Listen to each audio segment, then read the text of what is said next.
ಮಾಲೂರು ವಿಧಾನಸಭಾ ಕ್ಷೇತ್ರದ ಮರು ಎಣಿಕೆಗೆ ಆಗ್ರಹಿಸಿ ಮರು ಕೋರಿ ಅರ್ಜಿ ಹೈಕೋರ್ಟ್ಗೆ ಮೊರೆ ಹೋಗಿದ್ದಂಥ ಮಾಜಿ ಶಾಸಕರಾದಂಥ ಮಂಜುನಾಥ್ ಗೌಡರು ಇವತ್ತು ನಮ್ಮ ಜೊತೆ ಇದ್ದಾರೆ. ಇವತ್ತು ಹೈಕೋರ್ಟ್ ಕೂಡ ಅವರ ಮರು ಎಣಿಕೆಗೆ ಆದೇಶ ಮಾಡಿರುವಂಥದ್ದು. ಈ ಬಗ್ಗೆ ಮಾತಾಡಲಿಕ್ಕೆ ಅಂತ ಮಂಜುನಾಥ್ ಗೌಡರು ಇದ್ದಾರೆ, ಅವ್ರನ್ನೇ ನಾನು ಮಾತಾಡ್ತೀನಿ. ಸರ್, ನಿಮ್ಮ ಪರವಾಗಿ ಒಂದು ಆದೇಶ ಬಂದಿದೆ, ಏನು ಅನ್ನಿಸ್ತಾ ಇದೆ? ನನ್ನ ಪರವಾಗಿಲ್ಲ, ನ್ಯಾಯದ ಪರವಾಗಿ. ಅಷ್ಟು ಜನ ಮಾಲೂರು ಜನತೆ ಅವ್ರ ಪರವಾಗಿ ಆದೇಶ ಬಂದಿದೆ. ನಮಗೆಲ್ಲ ಖುಷಿ ತಂದಿದೆ. ಡಿಲೇ ಆಯಿತು ಅಷ್ಟೇ, ಸಾಕಷ್ಟು ಸಮಯ ವ್ಯರ್ಥ ಆಯಿತು. ಅವರು ಅದೇ ಮಾಡಿದ್ದು, 2 ವರ್ಷದಿಂದ ಟೈಮ್ ಕಳಿಯೋದೇ ಮಾಡಿದ್ರು ಶಾಸಕರು. ಈಗ ಹೇಳ್ತಾರೆ ನಾನೇನೋ ಅರ್ಜಿನೇ ಹಾಕಿಲ್ಲ ಅಂತ. ಕೋರ್ಟ್ ಕೇಸ್ ನಡೆಯುತ್ತೆ, ಅರ್ಜಿ ಹಾಕಿದೆ ಅವರು. ಹಾಗಾಗಿ ಇರಲಿ, ನನಗಂತೂ ಖುಷಿ ತಂದಿದೆ. ನಿಮಗೆ ಹೈಕೋರ್ಟ್ ಮೊರೆ ಹೋಗಬೇಕು, ರೀಕೌಂಟಿಂಗ್ ಮಾಡಿಸ್ಬೇಕು ಅಂತ ಯಾಕೆ ಅನಿಸಿತ್ತು ಸರ್? ಆವತ್ತು ಕೆಲವು ಆಫೀಸರ್ಸು ಕೌಂಟಿಂಗಲ್ಲಿ ಇದ್ರಲ್ಲ, ನಾನು 3 ಡೇಸು ಅಪ್ಸೆಟ್ ಆಗಿದೆ, ಇರಲಿಲ್ಲ, ನಾನು ಆಫ್ ಹೊರಟೋಗಿದೆ. ಆಮೇಲೆ ಫೋನ್ ಮಾಡ್ತಾರೆ, ಇಲ್ಲ ನೀವು ಗೆದ್ದಿದ್ದೀರಾ, ಇಲ್ಲಿ ಸಾಕಷ್ಟು ಲೋಪದೋಷಗಳಾಗಿದೆ, ಈ ಕೆಲವು ವ್ಯಕ್ತಿಗಳೆಲ್ಲ ಸೇರ್ಕೊಂಡು ನಿಮಗೆ ಕೊನೆಯ ಟೈಮಲ್ಲಿ ಹಿಂಗೆ ಮಾಡಿದ್ದಾರೆ, ನೀವು ರೀಕೌಂಟಿಂಗ್ ಹಾಕಿ ಗ್ಯಾರಂಟಿ ಗೆಲ್ತೀರಾ ಅಂತ ಕೆಲವು ಆಫೀಸರ್ಸ್ ಹೇಳಿದಾಗ ನಾನು ಇದೊಂದು ನಿರ್ಧಾರಕ್ಕೆ ಬಂದಿದ್ದೆ. ಅಂದರೆ ಇಲ್ಲಿ ಅಧಿಕಾರಿಗಳು ಮೋಸ ಮಾಡಿದಾರ ಅಥವಾ ಅಧಿಕಾರಿಗಳನ್ನ ಇವ್ರು ಮೋಸ ಮಾಡೋ ರೀತಿ ಮಾಡಿದಾರ? ಅಂದರೆ ನಿಮ್ಗೆ ಯಾರ ಮೇಲೆ ಈಗ ಡೌಟ್ ಬರ್ತಾ ಇದೆ? ಈಗ ಕೋರ್ಟಲ್ಲಿ ಕೂಡ ಕೆಲವೊಂದು ಕ್ಲೈಮ್ಸ್ ಮಾಡಿದ್ದಾರೆ, ವಿಡಿಯೋ ಫುಟೇಜಸ್ ಇಲ್ಲ, ಕೆಲವೊಂದು ದಾಖಲಾತಿಗಳಿಲ್ಲ ಅಂತ ಹೇಳಿ ಕೋರ್ಟ್ ಕೂಡ ಹೇಳಿದೆ.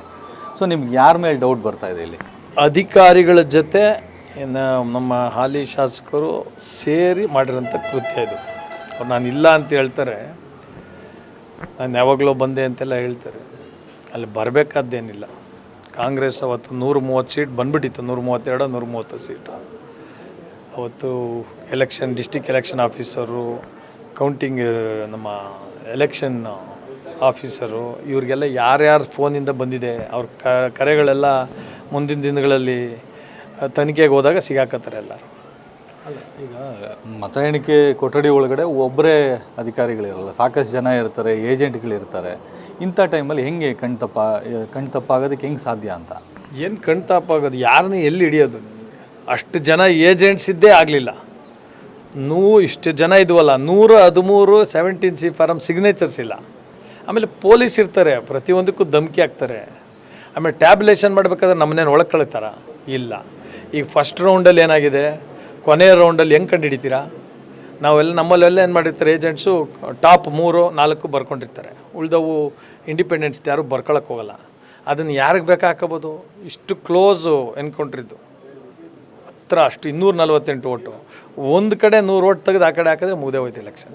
ನೀವೇ ಹೇಳ್ದಂಗೆ ಅವತ್ತಿಗೆ BJP ಸರ್ಕಾರ ಇತ್ತು, ಆ ಟೈಮಲ್ಲಿ ಎಲೆಕ್ಷನ್ ನಡೆದಿದ್ದು. ಜೊತೆಗೆ ಇದೇನು ಪ್ರೀ ಪ್ಲ್ಯಾನ್ಡ್ ಅಂತ ಅನ್ಸತ್ತಾ ಹೆಂಗೆ ನಿಮಗೆ? BJP ಸರ್ಕಾರ ಅಲ್ಲ, ಅವತ್ತು MLA ಯಾರಿದ್ದರು? BJP ಸರ್ಕಾರ ಬಂದಿದ್ದೆ ಅವಾಗ.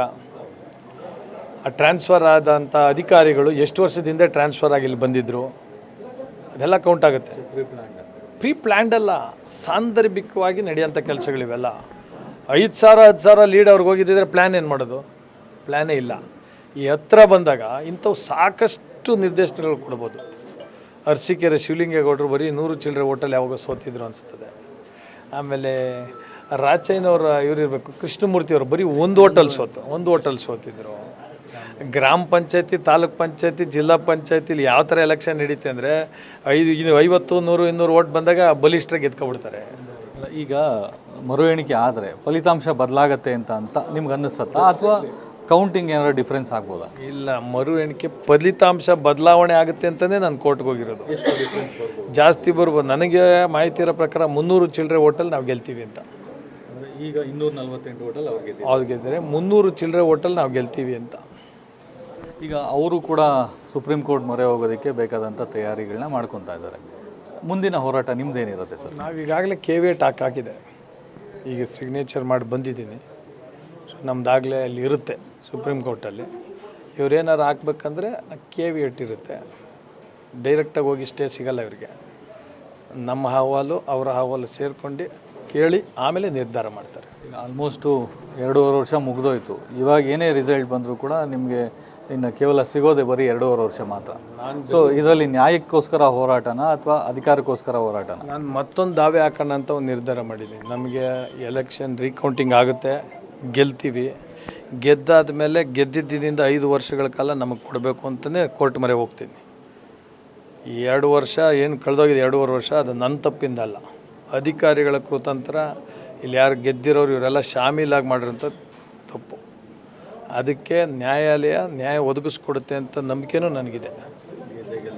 ಗೆದ್ದೇ ಗೆಲ್ತೀನಿ. ಆ 2.5 ವರ್ಷ ಕೂಡ ನಾನು ಮುಂದೆ ದಾವೆ ಆಡ್ತೀನಿ.